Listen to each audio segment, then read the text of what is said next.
How to change Twitter settings to see sensitive contents. So hi guys, the first thing that we are going to do is to simply open our Twitter application here in our mobile device. Once you have opened this one here, what you're going to do next is to click on your profile icon here in the upper left hand corner of your Twitter app.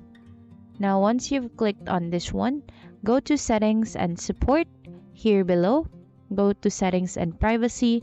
Now the next thing that you're going to do is to go to privacy and safety. In this section, you're going to go to contents you see.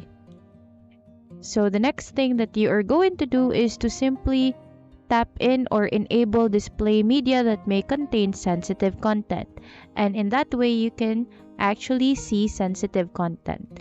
Now, if you want to disable this, simply disable the button. And that's about it for today's video, guys. Thank you so much for watching, and I hope you find this video helpful.